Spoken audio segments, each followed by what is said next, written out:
Зерафима Сатырского общества. Здравствуйте, уважаемые зрители. Площадка Апснахабар продолжает свою работу. Мы снова и снова обсуждаем сложную политическую ситуацию в стране. Сейчас у нас в очередной раз острая фаза противостояния власти и оппозиции. И вот в этой фазе мы слышим и видим разные инициативы, связанные с реформами. И по моему глубокому убеждению, скорее всего, не будет в ближайшее время реформ. Но мы хотели бы сегодня обсудить эти инициативы.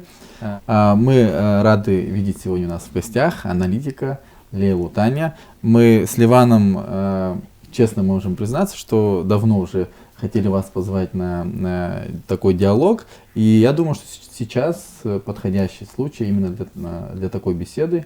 В эту острую фазу мы сможем, возможно, какие-то идеи обсудить и предложить нашим зрителям. И я бы хотел задать вам такой вопрос: как вы оцениваете ситуацию сейчас и как отслеживаете ли вы эти инициативы, что вы можете сказать вот по последним инициативам, которые есть у нас в обществе? Спасибо за предоставленную возможность. На самом деле мы видим, что сейчас очень много представителей и различных сфер абхазского общества, и политики, и интеллектуалы, представители гражданского общества, творческой интеллигенции. Никто не остался равнодушным, в общем-то, к этой ситуации противостояния между властью и оппозицией. И очень много звучало оценок, предложений. И в основном, конечно, вот прозвучал такой посыл, что нужен диалог. Обязательно нужен диалог. И, на мой взгляд, вот вы знаете, я перед тем, как прийти на вашу передачу, просто посмотрела архив. Вообще вот с 2004 года, когда у нас начались все-таки в такой острой форме кризисы. До этого были разные мнения, и при Владиславе Ардзенбо тоже были как бы вот и противоречия между различными политиками, между депутатами парламента. Но вот именно острая фаза кризисов началась вот после выборов 2004 года. И на самом деле вот проанализировать, вот почему все-таки с какой-то определенной периодичностью эти кризисы повторяются, и почему наше общество все-таки не сформировало некий такой рецепт, чтобы контролировать ситуацию, не доводить ее до кризисов, и как-то выработать какие-то механизмы для того, чтобы ситуация контролировалась с точки зрения поддержки стабильности, внутриполитической стабильности. И вот когда я просмотрела этот архив, ну вот я обнаружила такую закономерность. В 2003-2004 году основная такая претензия к власти, она была, в общем-то, очень похожа на те претензии, которые сегодня предъявляются оппозицией к нынешней власти. Практически, почти 20 лет уже прошло. Основная претензия заключалась в том, что определенные сегменты общества, определенные политические силы, они как бы отстранены от принятия решений.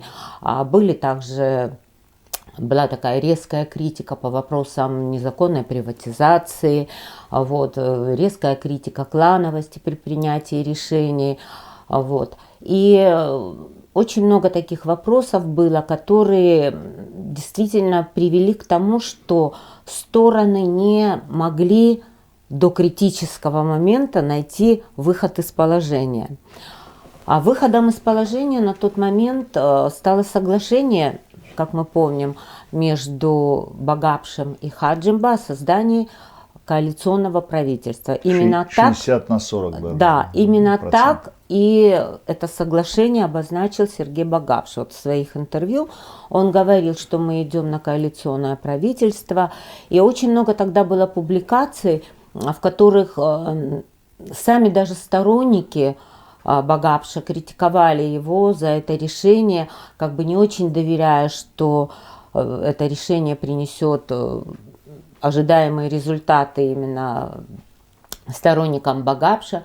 В то же время сторонники, скажем, Хаджимба тоже не очень рады были этому договору, считая, что существуют такие вот непреодолимые идеологические противоречия, и чаще всего там фигурировал именно так называемый грузинский вопрос. Потом, после того, как было создано вот это вот коалиционное соглашение, и плохо или хорошо, там разные оценки были, оно все-таки работало, и мы должны сказать, что буквально с 2004 года по 2014 год были определенные, конечно, и митинги, и опять была такая вот политическая дискуссия, оппоненты довольно жестко высказывались, все, но в принципе оно работало, если вот мы вспомним этот период. Но, конечно, во многом имело значение, конечно, и вот как бы личность политиков, которые в тот момент были на таких противостоящих позициях. Все-таки им удалось в такие трудные моменты находить взаимо такое приемлемое решение, не доводить дело до вот именно таких противостояний. Но что хочу сказать, в определенные моменты критические, между прочим, вот если вы помните, был очень критический момент, когда решался вопрос о введении международных сил в Кадорское ущелье. И, кстати говоря, Багапш тогда принял точку зрения оппонента своего политического, Хаджимба, о том, что не стоит вводить туда международные силы. И это говорит о том, что вот в критический момент все-таки очень важно, когда и оппозиция, и власть, когда речь идет о внешних угрозах, находят в себе силы для того, чтобы совместно решить ту или иную проблему. И как мы понимаем, то, что в 2008 году мы смогли освободить Кадорское ущелье, во многом было связано с правильностью этого решения. Очень сложно было бы освобождать Кадорское ущелье, если бы там находились бы значительные международные силы. Вот. Теперь давайте посмотрим, как следующий 2014 года такой ярко выраженный кризис происходил. Если проанализировать претензии, допустим, оппозиции, то очень существенно прозвучала мысль о том, что власть должна пойти на формирование коалиционного правительства. Это звучало и в 2013 году, и в 2014 году. Такая была вот очень серьезная претензия к власти тогдашней. Но, как мы знаем, тогдашний президент не пошел на формирование коалиционного правительства. Кроме того, ситуация усугублялась тем, что разразился очень серьезный кризис, связанный с предоставлением гражданства массово жителям Галского района, которые, как мы знаем, практически все были гражданами Грузии. Если вы помните, этот кризис вообще начинался в 2009 году, когда была озвучена инициатива, и тогда, мы помним, было очень сильное противостояние со стороны оппозиции, тоже были массовые митинги. Сергей Багапш отменил это решение, видя, какой протест со стороны оппозиции, что этот протест поддерживают люди и не причастные к оппозиции, потому что понимают вообще, что такое институт гражданства для защиты суверенитета и безопасности государства. В 2014 году не удалось этого сделать. После уже новых выборов в 2014 году, которые, как мы знаем, состоялись после, в общем-то, силовой смены власти, скажем откровенно. Да, силовая была смена власти. Кто-то называл эту смену народным протестом, революцией, кто-то называл это государственным переворотом. В принципе, как это произошло и в 2020 году. Оппоненты по-разному квалифицировали эти события. На этот раз оппозиция говорила, что и говорит, что это государственный переворот. А со своей стороны нынешняя власть, когда она была оппозицией в период 2020 года, считала, что это был действительно народный протест против таких нарушений в правоохранительной сфере. И здесь я хочу обратить внимание на то, что В 2014 году перед выборами, если вы помните, было тоже подписано своего рода соглашение о коалиции в целях нормализации ситуации в Абхазии, в целях объединения народа. Прям так это и называлось соглашение. Вот, между 4 кандидатами. Если Кандидатами в президенты. Кандидаты в президенты, да. И в принципе все кандидаты в президенты, неясно было, кто победит, тем не менее все кандидаты в президенты согласились с тем, что они будут формировать такую коалиционную власть. Но, как мы знаем, тогда победил президент Хаджимба, второй по, так сказать, рейтингу поддержки был нынешний президент Аслан Бжани, он набрал порядка 36% голосов, и остальные тоже кандидаты определенное количество голосов, ну, намного меньше, конечно, набрали. Но что характерно, все-таки это коалиционное соглашение не было выполнено вот до конца. 3 из 4 кандидатов составили коалиционную власть, но именно тот кандидат, у которого был второй после президента показатель народной поддержки, Аслан Бжани, он не был вовлечен в коалиционную власть. И, на мой взгляд, это послужило во многом, может быть, причиной того, что Аслан Бжани стал таким, ну, довольно сильным оппозиционером. Вот. Можно представить себе, что если бы коалиционная власть работала бы как бы в таком конструктивном ключе и была бы предоставлена возможность всем 4 кандидатам, но в силу технических причин, как мы помним, там были определенные причины, когда все-таки и остальные кандидаты тоже покинули эту коалиционную власть по разным причинам, не будем сейчас вот как бы детализировать это все. Но мысль моя заключается в чем? В том, что если мы вспомним, как вообще формировалась оппозиция после 2014 года и претензия оппозиции, вот мы помним, допустим, в своем выступлении на Общественной палате в 2015 году, уже буквально вот, ну, на следующий год после выборов, Алхаз Квициния говорил о том, что, возможно, коалиционное правительство снизит напряженность, и что оппозиция вынуждена идти на такие вот протестные акции просто потому, что ее мнение не учитывается и что она никак не подключается к процессам управления государства. Вот. А в свою очередь Рауль Хаджимба создал консультативный политический совет, но, судя по всему, поскольку рычагов воздействия у такого совета не было, это был просто рекомендательный совет, но оппозиция, в общем-то, его как-то не восприняла это. В результате ситуация пошла развиваться по очень такому сценарию противостояния. Мы знаем, были постоянно митинги, постоянно использовались промахи власти, а у любой власти есть промахи, есть желание, если есть желание вот раскрутить этот негатив, его всегда можно раскрутить.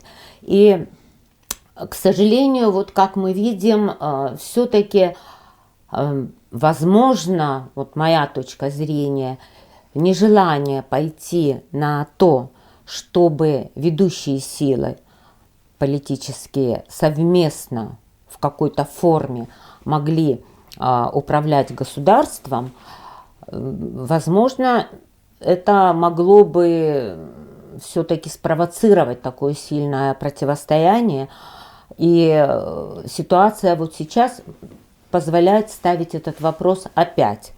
И здесь я хочу буквально коротко, сегодня век интернета, можно все прочитать в интернете и про коалиционные правительства, и коалиционную власть, и про разные формы направления в государство. Все это можно подробно прочитать, я просто вот хочу обратить внимание на ключевые моменты. Но вообще считается, вот я видела как бы такую вот, ну, противоположную точку зрения, что не будет работать коалиционное правительство в наших условиях. И мне было интересно увидеть, какая была аргументация. что говорят противники этой идеи? Во-первых, вот первая причина, которую они называют, это то, что обязательно должна быть системная оппозиция, она не должна быть включена в структуру управления в стране, потому что есть большой риск как бы таких коррупционных договоренностей. Ну, грубо говоря, они договорятся. И оппозиция, и власть. А на самом деле настоящая системная оппозиция, она должна быть таким, ну, цепным псом, как бы вот защиты государственных интересов. И оппозиция должна обязательно оберегать общество от ошибок стратегических, опасных, которые может совершить власть. Вот такая точка зрения есть. Другая точка зрения есть, заключается в том, что конкурирующие политические силы, они конкуренты даже тогда, когда они находятся в структурах коалиционных правительств, как мы это видим вот в таких стабильных демократиях, в частности европейских и не только европейских. Очень часто конкурирующие политические партии, они в составе одного правительства, и они стараются работать. Иногда бывают частые кризисы, это действительно характерно для многих коалиционных правительств. Вот. Но, как считается, будет взаимный саботаж.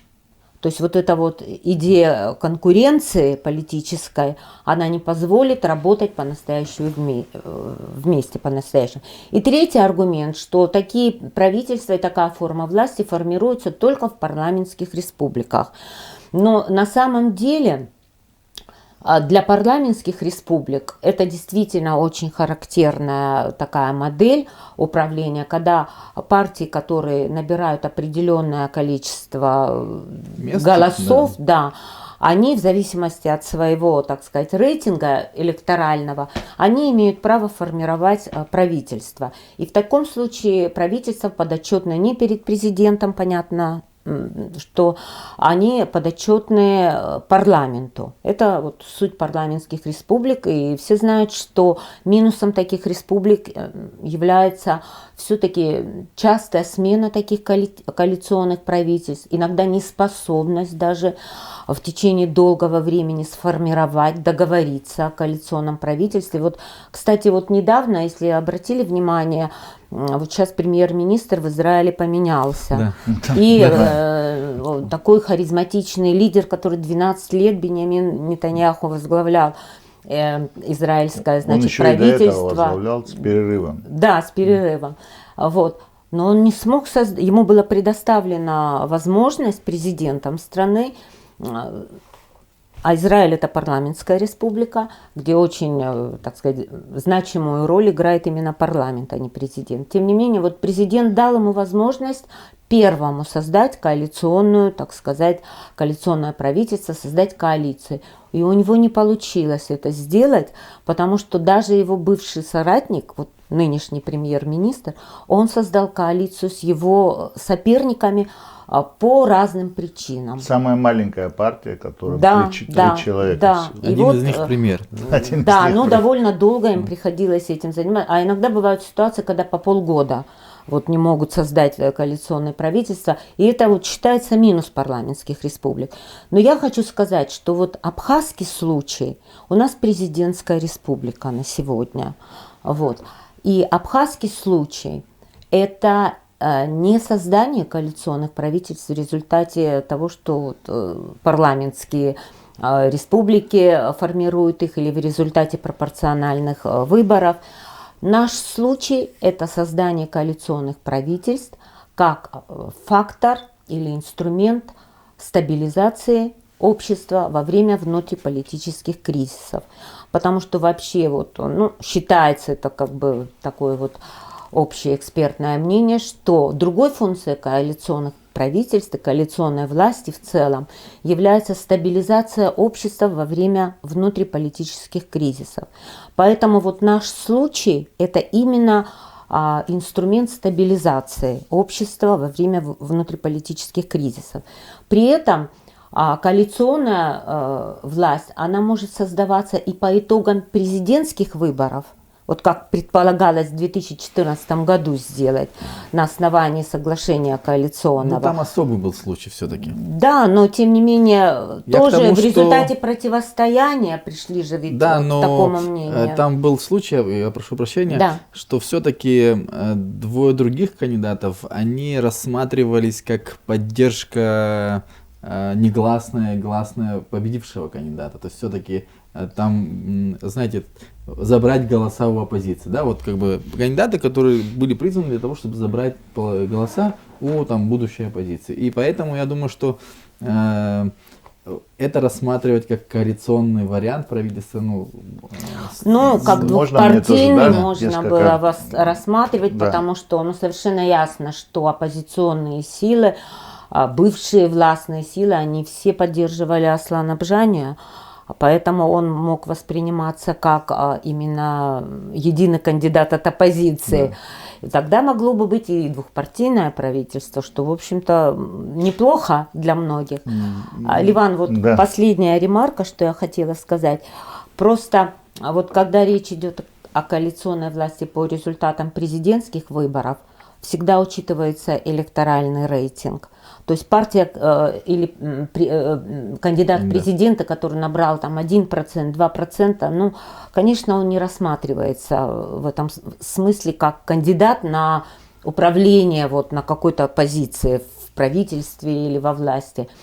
Либо, если, вот мы, наверное, об этом поговорим тоже, если, как сейчас рекомендует Конституционная комиссия и вот некоторые другие рекомендации, мы знаем, депутатская инициативная группа тоже предложила свой проект Конституции, как-то больше склоняется наше общество все-таки к мажоритарно-пропорциональной системе, где будет предоставлена возможность и партиям баллотироваться в парламент, и отдельно персоналиям, по мажоритарным округам, у нас будет возможность рассматривать и вариант формирования по результатам парламентских выборов. Оба варианта, я считаю, допустимы. Все зависит от того, насколько серьезная поддержка у тех или иных политических сил для того, чтобы принимать решения о том, чтобы их просто отказать им в праве на управление страной. Поэтому завершая этот фрагмент своего выступления, хочу сказать, что когда власть приглашает по своему усмотрению каких-то отдельных персоналей из оппозиции, по своим соображениям, кто-то родственник, кто-то больше нравится как человек, кто-то еще по каким-то причинам подходит, это не есть коалиционная власть или коалиционное правительство, потому что это частный выбор, персональный выбор. По-настоящему коалиционная власть или коалиционное правительство формируется тогда, когда сама партия или соответствующая политическая сила, кроме, конечно, президентских выборов, предлагает тех или иных кандидатов. То есть это соглашение с партиями, а не конкретно с личностями. И в этом смысле, если говорить о том, что кандидат в президенты, например, который набрал 50 с хвостиком процентов, остальные 50% не его электорат. Конечно, остальные 50%, если вы их так тотально отодвинете вообще от управления страной, от влияния в стране, решение, это будет, конечно, формироваться протестный электорат. Если кандидат в президенты набирает тотальную такую поддержку, порядка 70%, можно эту цифру обсуждать, конечно, то, мне кажется, да, он имеет право на формирование такого однопартийного правительства, и вообще в этом смысле он имеет право, у него свободные руки в том, чтобы формировать свою команду. Я бы хотел сказать о том, что на самом деле в 2004 году, когда, продолжая этот экскурс, исторический, который ты вела, все-таки эти договоренности, которые были между тогда двумя действующими силами, Багапшем и Хаджимба, и как мы тогда их называли, багапшистов и хаджинбистов, вот, они были не, я так понимаю, не институционализированными, да, то есть они были как вне бы системы внесистемные, хотя это был прецедент, да.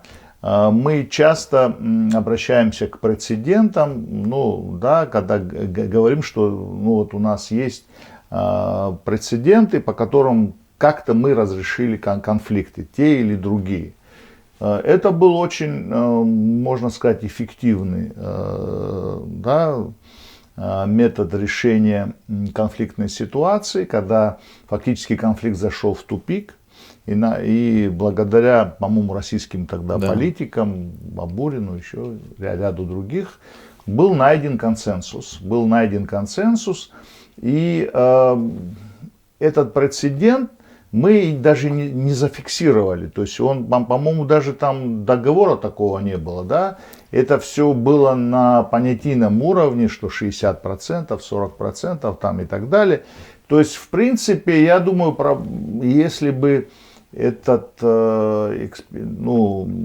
эксперимент, можно так сказать, да, был бы зафиксирован, да, были бы оставлены документы, договоры, не знаю, через парламент он бы прошел бы, да, то есть парламент утвердил бы такую какую-то форму придали юридическую, то мы бы сегодня могли бы ссылаться и на этот успешный опыт. Но что мешало, мне кажется, вот институционализировать такие вещи, мешало все-таки представление этих акторов о том, что это временная какая-то вот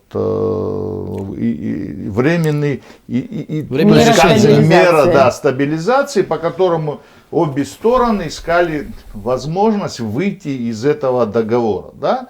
Вот. Ну, перед выборами Хаджимбаев за год ушел из коалиции.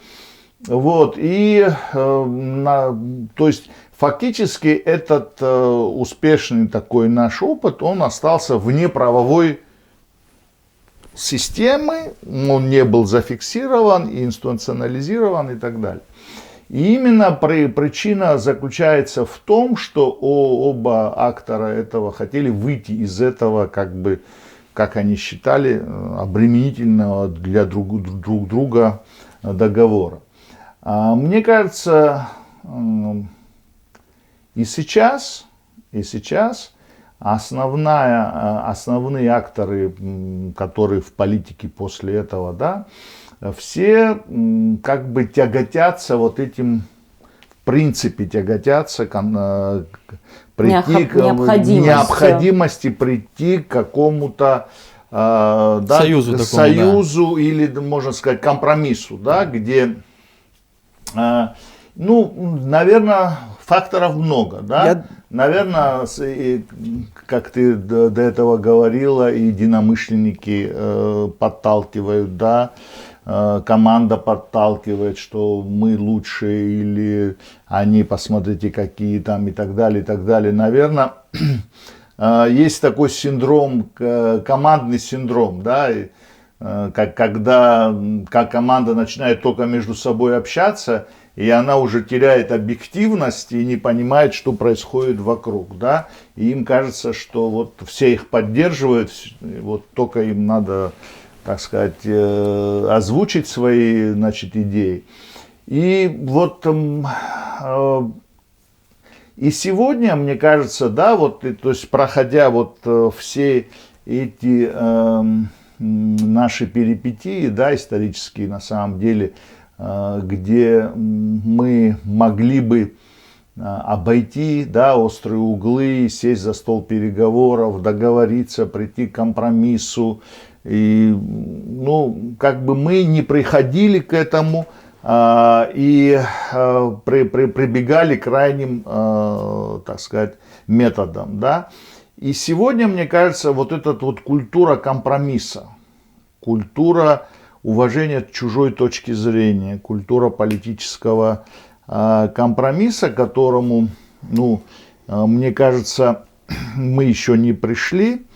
И я хочу остановиться именно почему. Почему абхазский народ, который имеет древнюю историю демократии, древнюю историю, уважение чужой точки зрения, почему мы все-таки на политическом уровне сегодня не имеем такого института, да?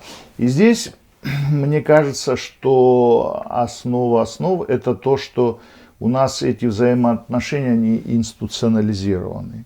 У нас нет инструмента, по которому могли бы состояться этот компромисс. Да? То есть, если мы берем вот историю политических партий, то основа политических партий, она всегда, политические партии создавались трех видов, да, основные. Это ради парламента, то есть вне парламента это как рыба без воды. Политическая партия бессмысленна. Это основная подавляющая часть этих политических партий. Второй политический тип, это тип большевистской партии. Большевистские партии создаются для захвата власти, не для какого-то компромисса, не для парламента.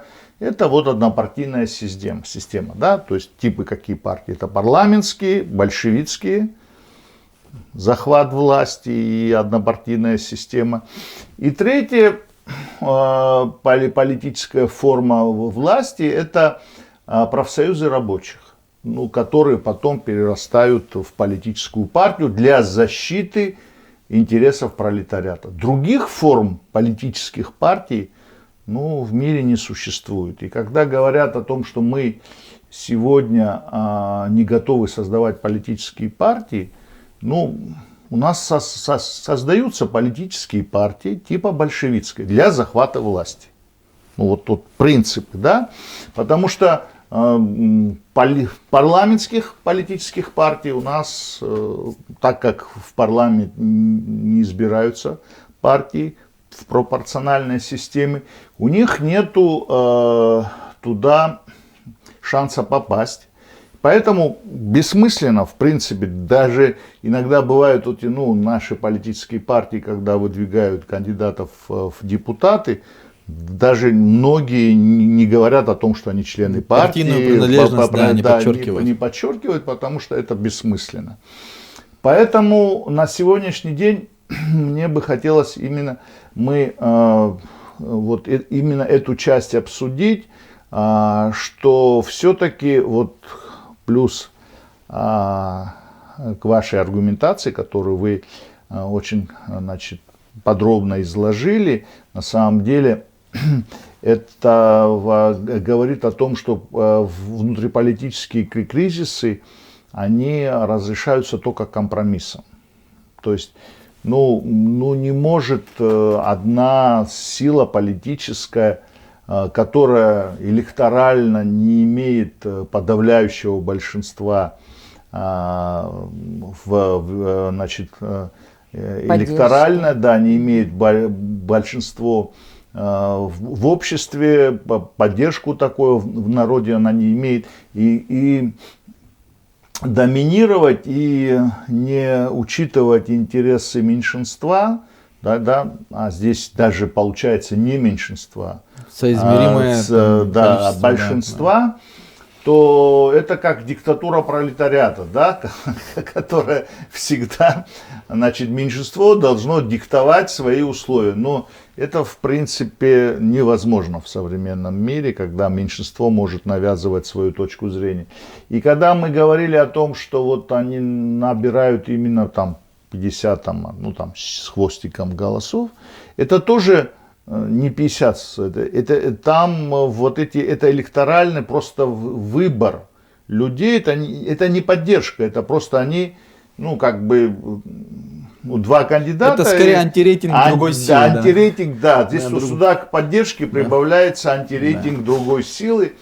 Бывает иногда фанатичная поддержка. Это небольшая группа. Мы тоже замечаем такую тенденцию. Это небольшая группа. Я хотел бы добавить одну деталь, когда, Леван, ты говорил о том, что почему не получаются компромиссы или почему это временные решения, вот такие. Мне кажется, помимо интересов групп разных, Есть очень важный фактор, это суперпрезидентская власть.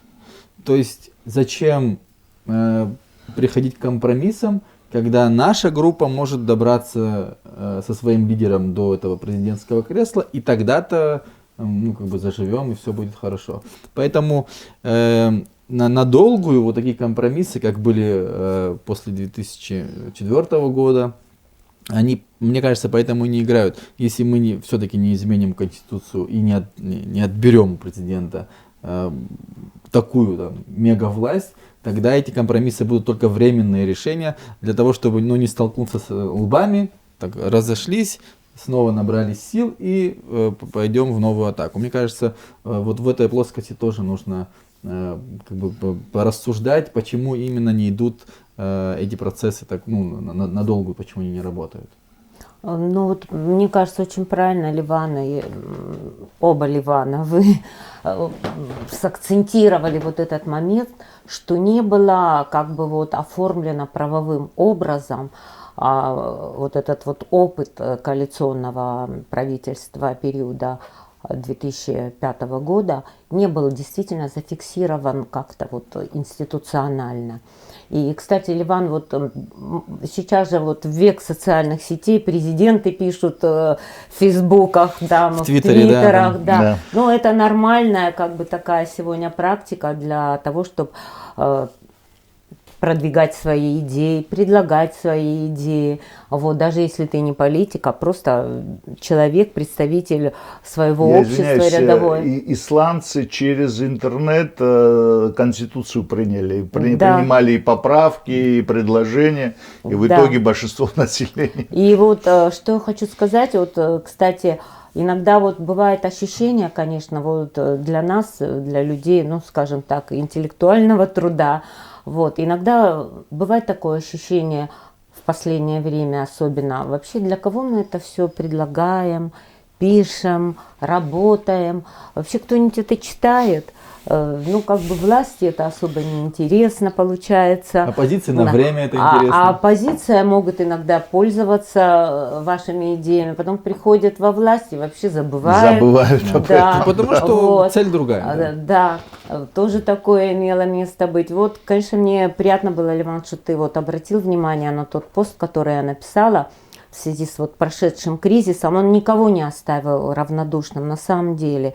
Не только те, которые были непосредственно вовлечены, но и те, которые смотрели за этим кризисом. Все страшно переживали вообще за ситуацию, все думали о том, лишь бы не перейти какую-то страшную черту, которая приведет к настоящему гражданскому конфликту внутреннему. И приятно, конечно, то, что ты обратил внимание, что было сделано фактически институциональное предложение, что, наверное, стоило бы все-таки внести уже либо в Конституцию напрямую, либо в избирательное законодательство этот тезис о том, что если президент, допустим, набирает менее, с моей точки зрения, 70% голосов, как-то так я понимаю подавляющее большинство, даже не 60, потому что соотношение 40-60 очень колеблющееся, оно очень быстро может перейти в обратную сторону, 60/40, И что хочу сказать, внести, может быть, в Конституцию и в избирательное законодательство именно в виде такой процедуры, правила, что президент, если это в полномочиях президента, формировать правительство, если это все-таки президентская республика или смешанная президентско-парламентская, наверное, стоит действительно это прописать, правильно Ливан отметил, институционально, юридически, в законодательных актах, может быть, в самой Конституции. И мне кажется, это будет очень важный посыл для самого общества и для формирования определенной культуры, политической культуры консенсуса внутри. Поэтому вообще идея, может быть, интересно будет, идея коалиционного правительства мне пришла, между прочим, в 2000 году. тогда, когда уже начались вот эти вот противостояния между Владиславом Ардзинба и его бывшими соратниками, что это было, ну вот очень больно было это наблюдать, потому что люди, которые вместе выстояли в национально-освободительной войне и борьбе, выстояли войну, вместе формировали Конституцию. Ну, мы помним резко критические статьи, скажем, Зураба Ачба, да, вот, который говорил о том, что нужны поправки в Конституцию и так далее. Вот. Помним уже нарождавшаяся оппозиция, насколько обострены уже были отношения. Вот именно тогда вот я заинтересовалась вот этими моментами, и очень была в тот момент опубликована, кстати, вот статья политолога Арента Лейбхарта о том, что существует вообще два типа демократии: консенсусная и мажоритарная. При мажоритарной победитель получает все. То есть независимо от того, что даже это очень условное большинство, там 50 с чем-то процентов должно быть, как минимум. Вот. А при консенсусной демократии нет, все-таки власть обустраивается на принципах консенсуса, когда формируются очень часто коалиционные правительства и другие процедуры дополнительные. Вот. И для меня важно было показать, что это вообще соответствует и абхазскому духу Апсуара. Потому что абхазский дух Апсуара все-таки вот это наша традиция сходов, да, то, что мы сейчас говорим, референдум, ведь все это было в нашей культуре. Вот тогда, ну, больше 20 лет назад мы уже тогда обратили на это внимание. Кстати, опубликовано это было и за рубежом, и здесь внутри. Но через конфликт, все-таки через угрозу серьезного гражданства, ведь вооруженные люди тогда, давайте вспомним, вооруженные люди с обеих сторон были, это вообще страшный период был. Все-таки через конфликт пришли к этому коалиционному правительству, хотя можно было все-таки предусмотреть такой вариант. И вот сейчас, вот мы обсуждаем этот кризис. Вот я смотрю на поведение нашей власти, да, и на поведение вот основной нашей оппозиции, да, и на лидеров оппозиции. Если в 2013-2014 году было ощущение, что была готовность к коалиционному правительству и так далее, они же озвучивали эти требования свои. Вот сейчас, обратите внимание, не озвучивают этого требования, оппозиция не озвучивает этого требования, и я не знаю, с чем это связано.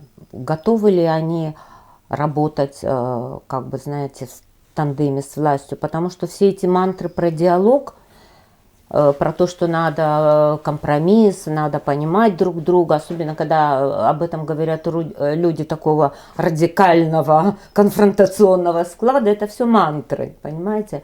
Если это действительно, Ливан правильно отметил, еще раз подчеркиваю, институционализировано в виде закона, в виде обязательства, хочешь ты или не хочешь, независимо от твоего склада личности. Вот есть же личности такие авторитарные, которые, правда, по природе своей не готовы к каким-то компромиссам. Ты обязан, независимо от того, какие твои личностные характеристики. Закон обязывает, работайте вместе. И это как раз будет способствовать тому, что мы вернем и какие-то наши принципы Апсуара, которые, на мой взгляд, вообще должны быть зафиксированы и в Конституции тоже. Вот основные принципы. Мы должны все-таки строить государство не такое, вот, как вам сказать, универсальный тип, там государства похожие на какие-то другие. Нет вообще похожих государств. У каждого государства свое... Как каждый человек да, имеет свой характер. Уникальный исторический путь, уникальные исторические особенности. Не все государства прошли такой путь национальной освободительной борьбы, тяжелый путь, как прошло нам суверенитет и независимость не свалились с неба просто так в результате распада государства, как это иногда бывало в истории других государств. Это все отвоевано. И самое принципиальное то, что мы восстановили государственность и реализовали фактически право на самоопределение государствообразующего народа. Потому что почему я считаю, что даже этот момент должен быть внесен в Конституцию? Потому что сегодня, когда требуют и Грузия, и поддерживающие ее постоянно ультиматумы НАТО и так далее, мы все время находимся в ситуации, когда мы не знаем вообще... Да, сегодня Россия поддерживает нашу безопасность. И, безусловно, если там Грузия какую-то вместе с НАТО провокацию устроит, будет дан ответ. Но мы не хотим, чтобы на нашей территории гибли люди. Чтобы наши люди погибали. Мы хотим обезопасить себя. Поэтому вот эта вот аргументация, что это историческая территория, на которой государство, образующий народ, реализовал свое право на самоопределение и восстановил свою государственность по принципу континуитета. То есть это непрерывная вот такая государственность, которая периодически суверенитет ограничивался, мы знаем, и в период Османской империи, в XIX веке мы были лишены, а в XX веке Грузия аннексировала окончательно в 1931 году суверенитет Абхазии, вообще территорию Абхазии, включив ее в автономию. Все это мы знаем, и аргументация, в принципе, она есть. И мне кажется, вообще вот этот исторический экскурс, он должен быть включен кратко в нашу Конституцию, чтобы никто, кто прочитает Конституцию, у них не возникло мнения о том, что Абхазия путем сецессии отделилась от материнского государства Грузии, что это всегда была Грузия, и что всегда здесь был автохтонный народ грузины и так далее. То есть вот я рекомендую вообще вот тем, кто интересуется темой, прочитать Конституцию Хорватии. Ну, современная европейская страна, член ООН и считается демократическая страна. Но там есть вот первоначальная глава, где дается исторический экскурс. И вот там тоже очень подробно описано, как Хорватия восстанавливает свою суверенитет на основе права на самоопределение, причем подчеркивается именно вот хорватов. Хотя это равноправие всех этносов, которые там проживают. Но почему важно, вот, что тезис о государствообразующем народе, который системообразующий народ в государстве, который определяет доктрину, определяет правовую аргументацию, как возникло государство, почему. И в конечном итоге вообще сохраняет традиции исторические.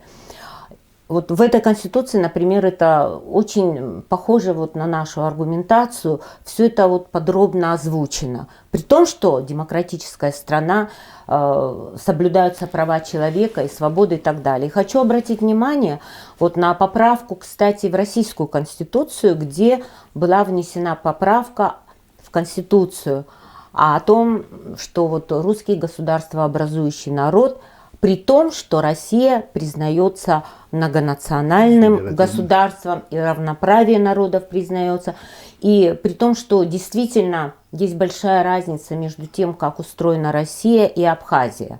Россия – это федеративное государство, которое включило в себя множество автохтонных народов, коренных народов, вместе с их историческими территориями. Вот. А Абхазия – это все-таки историческая территория именно государствообразующего абхазского народа, который живет в мире и согласии со всеми другими этносами, которые поселились здесь, получили гражданство и обязались защищать суверенитет. Но вот для аргументации, учитывая то, что есть угрозы, внешние угрозы, и в том числе не исключается и военная угроза для нашего суверенитета, для безопасности, я считаю, вот эта аргументация тоже должна быть включена вот в преамбулу нашей Конституции. Мне очень вот эта часть, которая касается Апсора и вот традиционной культуры, да, и традиционного принятия решений, да, как было это организовано принятие решений, очень меня эта тема всегда интересовала, и я пришел к выводу, что все-таки принятие решения было коллегиальным. Коллегиальное принятие решения, где был, конечно, окончательное слово было за большинством или за старшим, но все вопросы обсуждали коллегиально, все высказывали свою точку зрения и давали высказаться всем. Это был такой принцип. И вот это коллегиальное принятие решений у нас, кстати, практиковалось и на войне тоже. Как ни странно, когда все говорят, что приказы не обсуждаются, но в абхазской армии все приказы обсуждались. Мы все приказы обсуждали. Я имею в виду не приказ о наступлении там глобальный, потому что мы все этого приказа ждали и хотели, но я имею в виду локальный, когда нам давали ту или иную, ставили ту или иную задачу, мы в приказ обсуждали, мы могли... А я помню, да, Иван, да. помнишь, я у тебя брала интервью Да. во время войны, и, кстати говоря, мы тогда, ну, честно говоря, мы между собой обсуждали, потом и говорили, молодой такой все-таки человек, и такой какой-то концептуальный взгляд военный, понимаешь, на то, как должно быть обустроена вообще вот и сама армия, и само... Ну, многие там моменты тогда Ливан подчеркнул, и это о чем говорит, что даже в военное время, вот как ты сейчас говоришь, То вы есть могли позволить себе сказать свою точку зрения. Да, то есть мы могли позволить, и часто выбирали оптимальную точку зрения, не ту, которую давали нам приказ, а оптимальную. То есть мы тупо не выполняли никакой приказ, да? То есть обсуждали его, могли выбрать оптимальное решение и действовать по оптимальному решению. Сейчас в современном мире, усложняющемся современном мире, принятие решений без обсуждения, без коллегиальности в принципе невозможно. То есть я вот управляю там маленьким механизмом, да, маленькая компания, я знаю, что даже маленькую компанию управлять сегодня без диалога, без то, что все участники процесса высказывают свою точку зрения, и я как руководитель должен выбрать оптимальную точку зрения, да, но иногда бывает, что не моя точка зрения как руководителя проходит, а одного из сотрудников, но он, принимая его точку зрения, мы все делаем то, что мы приняли. То есть это тоже такая культура, да, то есть если мы все вместе приняли, то мы все вместе и выполняем. И мне кажется, что это на самом деле соответствует современному менеджменту, да. Если государство рассматривать как не как систему идеологическую, только как идеологическую, да, вперед, сказали, иди вперед. Ну, то есть это как менеджмент, да, организация сегодня все надо организовать, и полицию надо организовать, и медицину надо организовать, и образование надо организовать, везде нужен менеджмент. А менеджмент, он не по форме, ну, командно-административной, а по форме менеджерской, то есть нужна правильная организация работы. И поэтому нам это, можно сказать, да, скажут, архаичная форма, но она очень сегодня современна, да, когда коллегиально, выслушивая всех, принимается решение. Поэтому то, что мы сегодня понимаем, я лично понимаю, что, наверное, все-таки не для того, чтобы был некий результат сегодня, да, приходят люди к власти, да, ну, у меня такое ощущение, что... Подтвержденное временем, я бы да, сказал, потому что, ну, самое эффективное, да, сегодня, это когда ты достигаешь каких-то целей, да, которые ты поставил. Но кто сегодня какие цели поставил, вот я, например, об этом ничего не знаю, да, какая цель министра просвещения, какая цель там у министра здравоохранения, да, озвученная. Тут мы принятое после обсуждения, коллегиального обсуждения и так далее, когда мы знаем, что в ближайший год вот эта задача, а в ближайшие там несколько лет вот эта задача.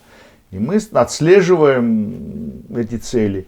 И власть, ради того, чтобы сегодня, да, сказать, я там, атрибутика власти, ну, многим не интересно, да, ну, вот, условно говоря, если ты занимаешься реальными делами, тебе просто просиживать в каких-то кабинетах, да, неинтересно, потому что когда нету задачи, то и исполнитель не инициативный. То есть если ему не ставится задача, то он не даются на это. То есть если когда ставится задача, даются финансы, дается ответственность, и он начинает работать и так далее, и он показывает свою эффективность. А если нету задачи, нету вот это финансов, нету, как человек может себя проявить? Вот здесь, вот, и почему я об этом подробно говорю, о том, что как могут в коалиции себя те или иные личности и там, партии себя проявить. Да? Когда у этого министерства будет задача, когда будет это министерство подтверждено финансами, и он покажет свою эффективность, тогда будет эта конкуренция, которая покажет, кто эффективнее, кто больше достигает цели, у кого больше результатов. Сегодня мы, вот, ну, давайте так, ну, первых двух президентов, ну, есть результаты. Есть, конечно. Да, мы, так сказать, достижения, результаты большие, мы их, так сказать, сейчас не будем обсуждать. Потом, ну, какими результатами могут похвастать вот остальные, да. То есть, ну, начинают говорить о том, что вот мы подняли бюджет. Но если в пересчете на доллары посчитать, на инфляцию, никакого особого поднятия бюджета и нету, да. Уровень жизни, там, финансирование тех или иных программ, эффективность, да, то есть это все сегодня можно измерить, да, все сегодня можно, все эти достижения можно показать. Поэтому, когда вот нету возможности, да, то есть у разных политических сил продемонстрировать, то есть людям приходится что делать на предвыборных, верить на слово, получается, да. Вот, и здесь я думаю, что эту тему тоже хотел, значит, обсудить. Кризис доверия. Кризис доверия сегодня уже обещанные реформы и реформа, конституционная реформа, и реформа в области экономики, реформы в области образования, здравоохранения всеми, значит, обещается, но приходя во власть, все остается так, как и. Ну, по одной и той же колее все двигаемся. Вот здесь как все-таки выйти из этого замкнутого круга, когда уже, наверное, ну, все-таки доверие у людей, у основной массы уже иссякло. То есть люди уже не верят на слово, не говоря, ну, что бы ты ни говорил, люди говорят, ну, это все говорится для того, чтобы прийти во власть и делать то же самое, что и все. Вот как тебе кажется, что нужно сделать для того, чтобы изменить ситуацию, чтобы все-таки вот те предложения очень рациональные, разумные, которые вот прозвучали, все-таки были реализованы? Вообще, вот мы говорим о том, как устроена наша власть, да, и какие формы вообще правления. Ливанов тоже затрагивал эту мысль. Сейчас вот идет такая вот дискуссия в нашем обществе, вообще какой должна быть форма правления, да. Есть сторонники даже парламентской формы правления. Это я. Вот, да? Да. Ну, И я. Я не сторонник. Я сторонник, ярый Вот, причем. я даже могу объяснить, почему. Вы знаете, вот каждую форму правления, мне кажется, государство выбирает в зависимости, во-первых, от цели, а во-вторых, в зависимости от тех угроз или вызовов, которые стоят перед этим государством. Если абсолютно ничего не угрожает государству, ни внутри, ни вовне, то да, парламентская форма правления, она подходит вот как в стабильных демократиях, устоявшихся уже столетиями, у них партии эти существуют вот, в Европе, да. Но даже там, кстати говоря, есть очень большой риск десуверенизации бывших национальных европейских государств, которым одни государства сопротивляются.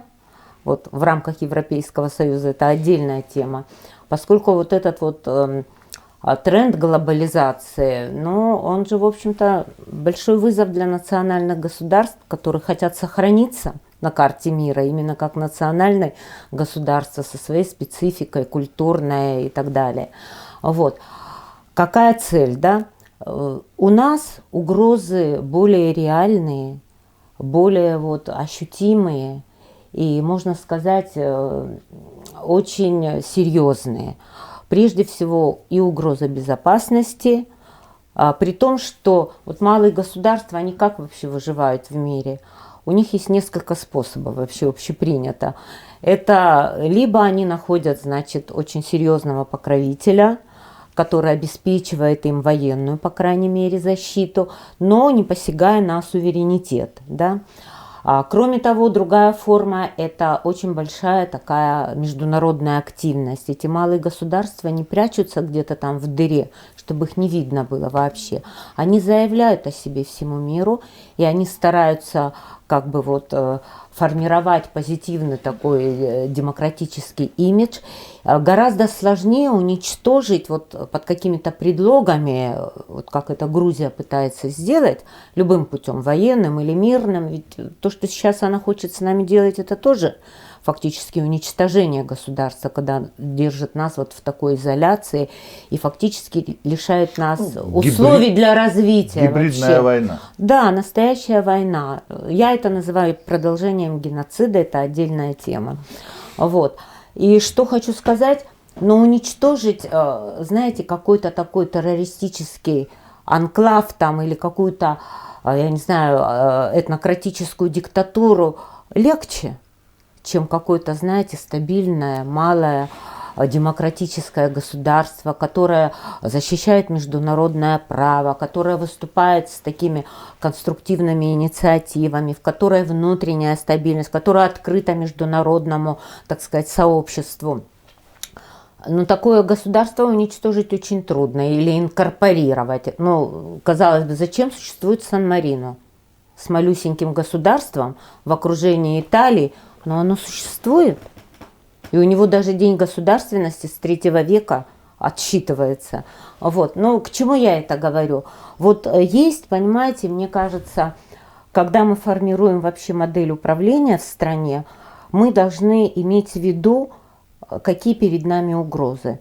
Мы говорили о том, что была сильная президентская республика при Владиславе Ардзенбо, потому что была внешняя угроза очень сильная. Вот. Но дело в том, что и сегодня перед нами внешние угрозы очень сильные.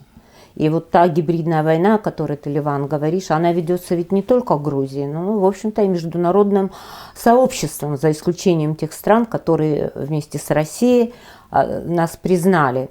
Ведется против Абхазии, размываются внутренние какие-то наши ценности, наши традиционные устои общества. Ну, это вообще отдельная тема, конечно, но все это мы видим, понимаете? И вот для того, чтобы сфокусироваться для реагирования на эти вызовы, а не дай бог в критический момент, чтобы оперативно реагировать на вот эти вот угрозы и вызовы, все-таки для таких целей более подходит президентская или, ну, в крайнем случае, президентско-парламентская республика. Именно такая республика, она позволяет вот на данном этапе, когда мы действительно еще не справились со всеми угрозами, и внутренними, и внешними, вот на мой взгляд, я знаю, что это сейчас не очень популярное мнение, больше тренд такой в сторону как бы такого, знаете, пересмотра полномочий в пользу парламента или вообще парламентская республика. Но вот я пытаюсь как бы вот объяснить свою позицию. Вы понимаете? Мы попробуем вам оппонировать. Хорошо. Да. Если, вы знаете, брать даже смешанную республику, вот такая, в равном таком, да, соотношении парламентско-президентская или президентско-парламентская, даже вот эксперты пишут, что если полномочия практически равны, и в случае, если каждая ветвь власти, ну вот упрется, и не будет она идти на компромисс, допустим, президент не пойдет на компромисс, то это очень высокая вероятность вообще гражданских конфликтов, очень высокая вероятность. Это не мое мнение, это мнение экспертов уже, которые определяют минусы вот таких систем. Вот. Минус президентской системы в том, что есть как бы опасность того, что такие системы могут превращаться в диктатуры. Вот, или в очень авторитарные системы. И поэтому вот когда я говорю, что у нас должна быть все-таки гибридная модель такая, это должна быть президентско-парламентская или президентская республика с коалиционным правительством. Обычно так не делается, но мы можем это сделать, понимаете? А кто сказал, что каждое государство не формирует свой уникальный С этим тезисом опыт? я согласен, а вот с предыдущим Поэтому нет. здесь будет, понимаете, баланс, плюс мажоритарно-пропорциональная избирательная система, где прозрачные партии с ясными программами.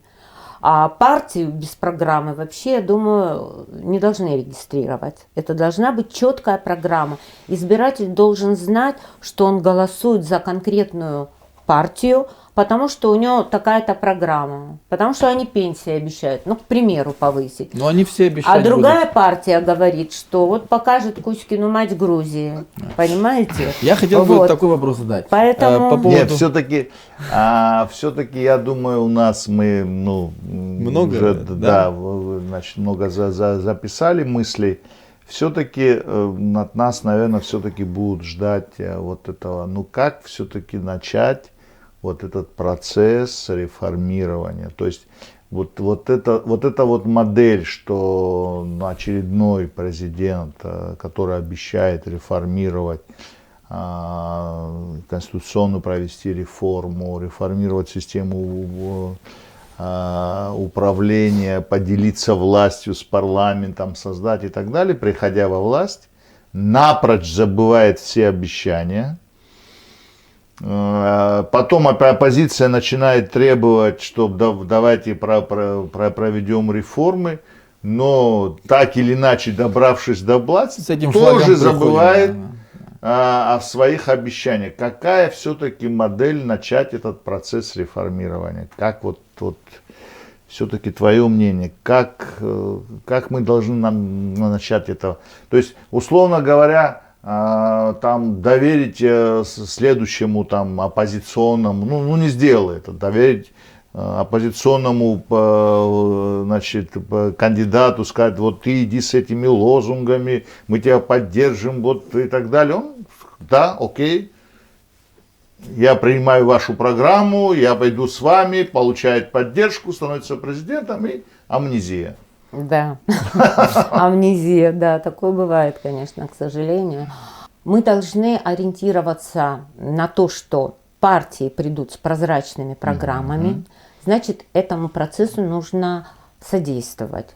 И, в принципе, Конституционный суд должен быть, в общем-то, заинтересован в том, чтобы этот процесс пошел, тем более, что и президент дал поддержку Конституционной комиссии, которая тоже поддержала вот эту модель смешанной мажоритарно-пропорциональной системы. Это один момент. То есть вот все-таки надо эту тему как-то вот разъяснить нашему обществу. И, может быть, и президент должен тоже со своей стороны какой-то вот дать посыл вообще и обществу, и парламенту. И, наверное, здесь как бы все-таки есть консенсус. есть, и это хорошо, консенсус и между оппозицией, и президентом, и как-то экспертным сообществом, как-то очень многие к этому склоняются. Это первое. Второй момент, все-таки вот у нас будут парламентские выборы, ну, президентские выборы еще не скоро, дай бог, чтобы они прошли Вовремя, в свой да? законодательный срок. Вот. Поэтому я считаю, по итогам парламентских выборов, если тем более там будут представлены партии, у президента будет возможность сформировать коалиционное правительство, ну, возможно, двухпартийное, хотя бы для начала, возможно. Трехпартийная, в зависимости от какая будет электоральная вот картина. А как это произойдет, если пропорциональной системы нету сегодня? Сейчас Так, будет. ну, я про это и говорю, почему Да. это важно. Ну, То да. сейчас на основе парламентских выборов можно это сделать. Как мы определим рейтинг? Ну да, я про это и Понимаете, говорю. да. Но сегодня Но же они у не нас будут как партийные выставляться, они будут выставляться мажоритарно. мажоритарий. Там в Но нашем- тем не менее, даже мажоритарии, если поддержку им оказывают определенные партии, а мы это видели часто, у нас не так много было вот независимых. Кстати, вот знаете, риск того, что это будет такая вот, знаете, темная лошадка, больше в случае такого независимого кандидата, за которым не стоит партия, которая дорожит своей репутацией.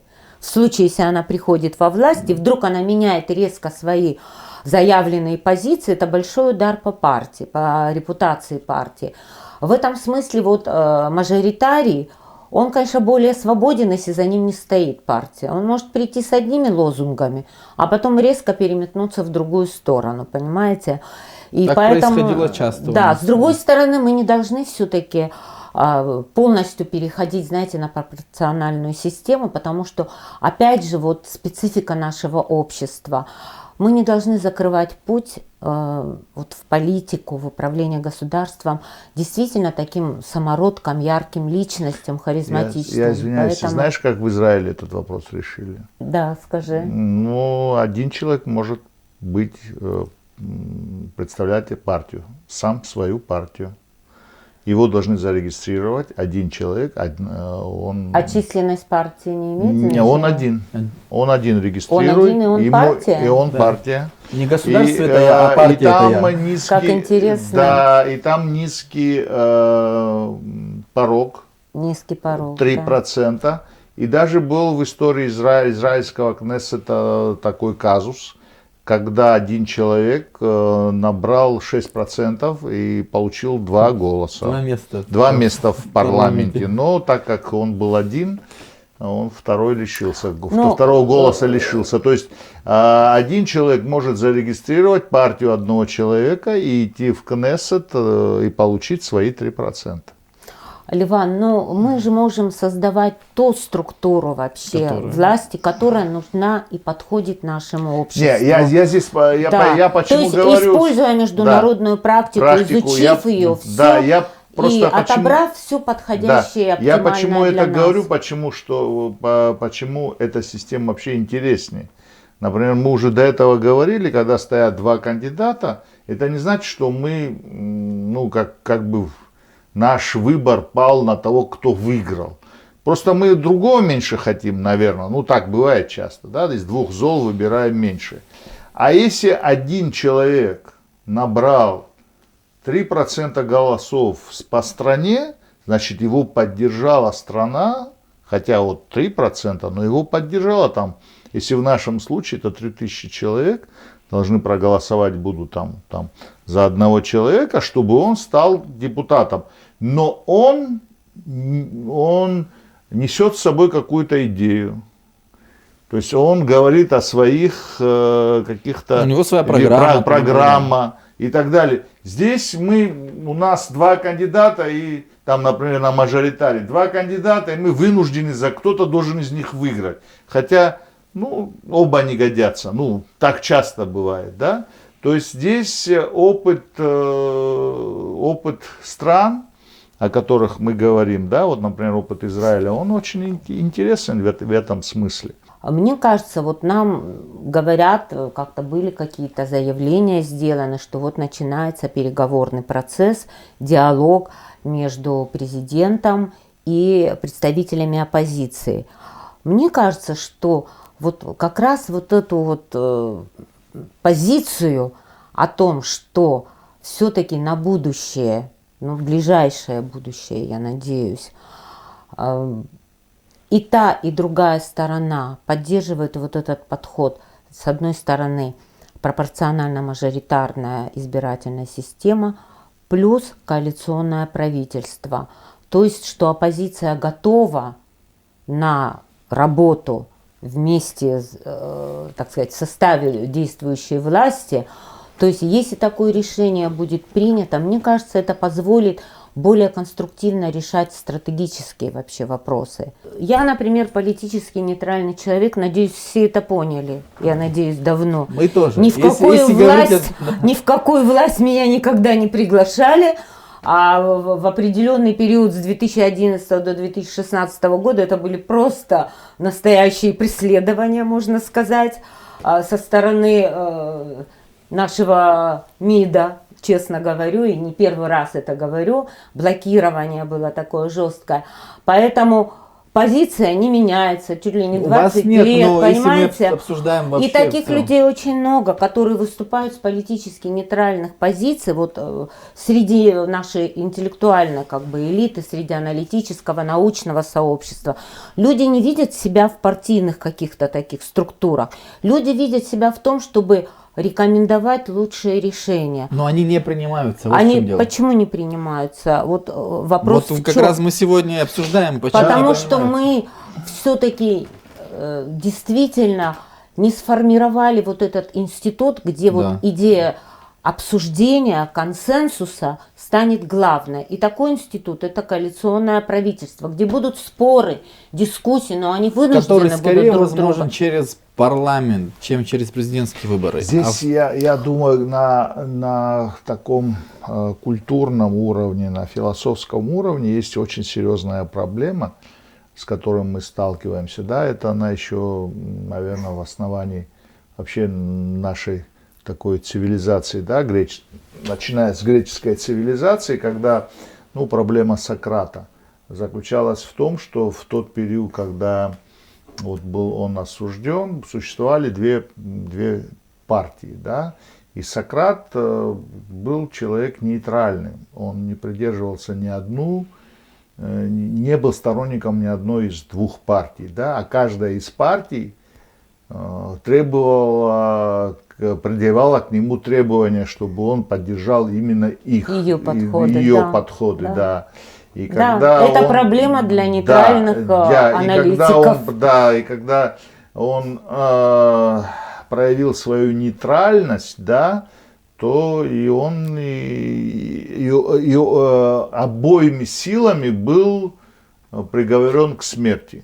То есть вот это вот, когда существуют две силы, которые требуют каждую, то есть если ты или за меня, или против, да? Тот, кто не за нас, тот против нас. Тот, кто не за нас, тот против нас.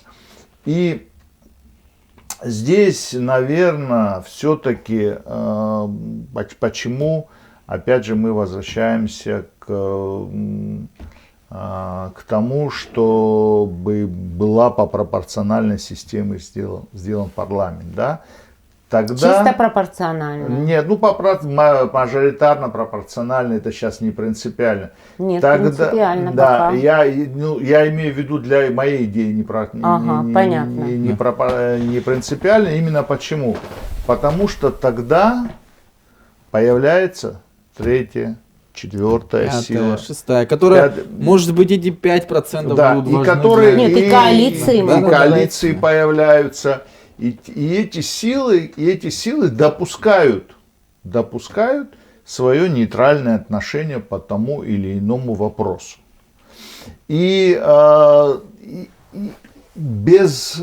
есть должны быть, вот, ну, условно говоря, люди, пусть их будет немного, да, Пусть они не получат там больших, много голосов в парламенте, там, я не знаю, в обществе и так далее.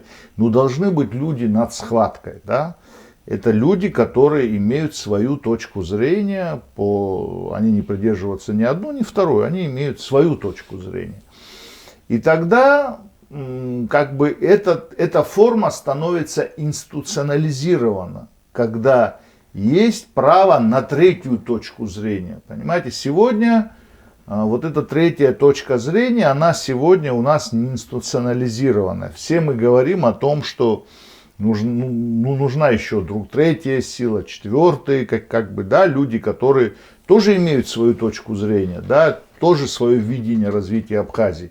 Но они, они так как не имеют ресурсов финансовых, не имеют каких-то информационных ресурсов и так далее, они не могут складываться, да, вот, в какой-то институт. И почему и власть, и оппозиция всегда против этой системы? В итоге, почему против? Потому что они сегодня имеют монополию. Они имеют монополию. Они не хотят появления третьей силы, другой силы, потому что им это выгодно. И им нужно, чтобы если кто-то появился, он влился в их ряды. Да, или так, или они говорят, посмотрите, вот эти вот наши оппоненты. Или маргинал какой-то будет. Да, а те говорят, нет, посмотрите, вот наши оппоненты. То есть они, как бы, условно говоря, эта политическая система выгодна только этим противоборствующим силам. А все остальные, они становятся маргинализированными. Понимаете, они не имеют за собой, то есть не попадая в парламент, они трудно содержать сегодня политическую партию, политическую силу, не имея какой-то государственной поддержки. Да? Если эта партия, например, не борется как бы за власть и говорит, что мы должны получить власть, да, то она неинтересна никому становится. Она интересна только обществу, чей голос нейтральных людей должно слышать общество. А этим двум силам это неинтересно. Поэтому я вот для себя вынес, что, наверное, все-таки,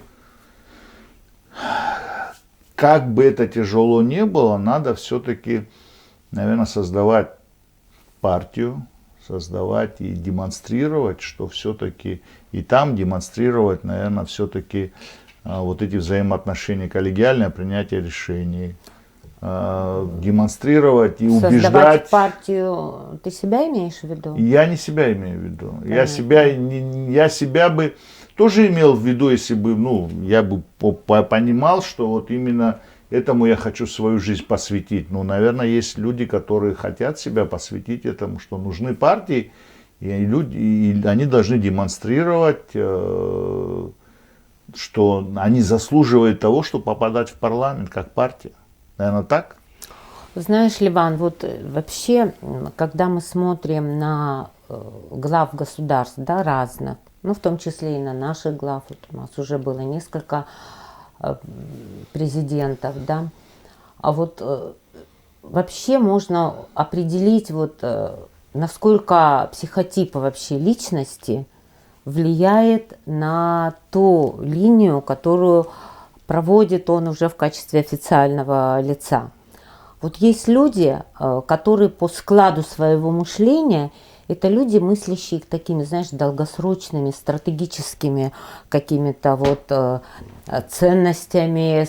У них есть стратегический взгляд, вот не только сегодня. Совершая сегодняшний шаг, он знает, для чего он это делает в стратегической, долгосрочной такой перспективе. Это стратеги, понимаешь?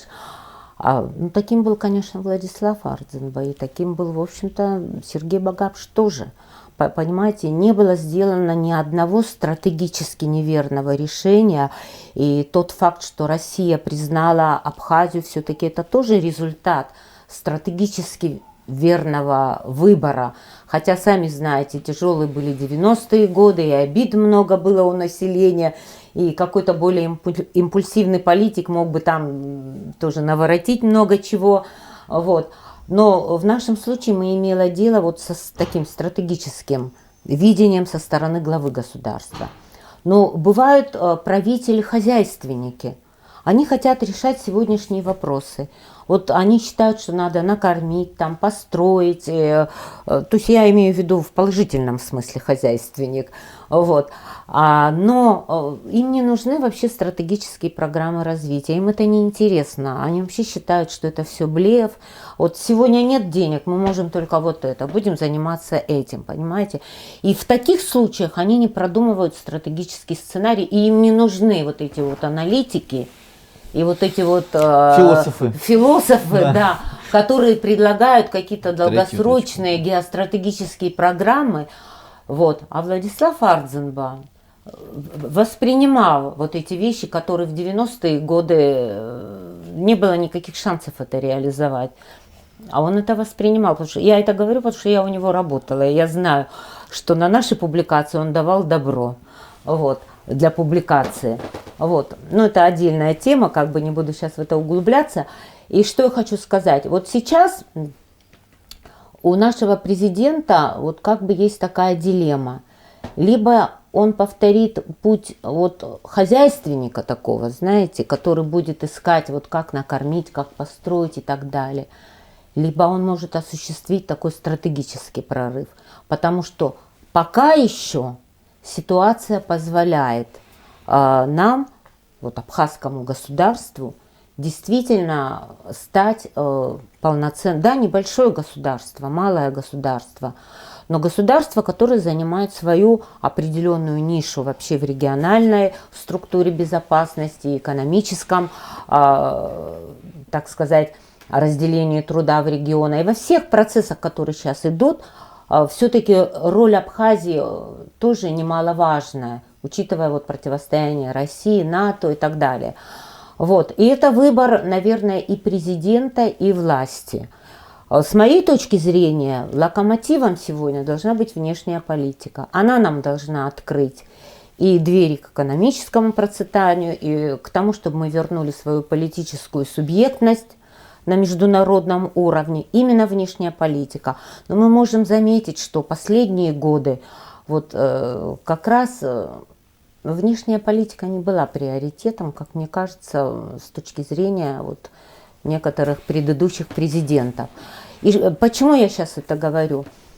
Это выбор и общества, и президента. Вы можете придумать рецепт спасения вообще государства, но из-за вот этой вот политической конфронтации и фанатизма просто сторонников ваш рецепт просто не примут. Просто из-за фанатизма вот этого, вы понимаете? Поэтому вот если мы будем способствовать тому, что придут разные силы в парламент, пусть это будут партии, пусть это будут мажоритарии, мне кажется, это оздоровит ситуацию с точки зрения того, сможем ли само общество и государство сделать выбор оптимальных решений. И для этого и коалиционное правительство нужно, чтобы оптимальные решения выбрать. Поэтому вот с моей точки зрения, вот сейчас надо создать стабильную среду, это первоочередное, чтобы не было риска противостояния, не дай бог вообще гражданских каких-то там, я не знаю, войн, не хочется даже такие слова произносить. А вот таким фактором могут быть предложения, о которых мы сегодня говорили. Спасибо. Спасибо большое за сегодняшний диалог. Мне бы хотелось еще подискутировать, но я думаю, что уже после. Вы знаете, в жизни я себя считаю оптимистом, я им и являюсь. Вот, но когда смотрю на политические группы в Абхазии, то там я больше пессимист. И я думаю, что к предстоящим выборам в парламент, а от этого очень многое зависит, если мы говорим о консенсусе и так далее, я думаю, что изменений не будет. И парламент будет избран так, как он избирался раньше. И мы с Ливаном еще в начале работы комиссии при президенте конституционной мы пригласили членов комиссии. И И тогда я тоже сказал, что, и мы сказали, что мы скептически относимся к тому, что к выборам будут изменения в Конституции, что мы сможем по-другому выбирать парламент. На этом этапе, мне кажется, что есть консенсус, да, что все-таки парламент надо избирать по-другому, не только мажоритарии, но это больше такой политический для, может быть, пиара, может быть, не знаю, еще для каких-то целей, но по существу политические силы, которые сейчас борются за власть, по моему мнению, не планируют менять политическое поле. Вот. Но я буду рад ошибиться. Спасибо за эту беседу. Чан Бзила.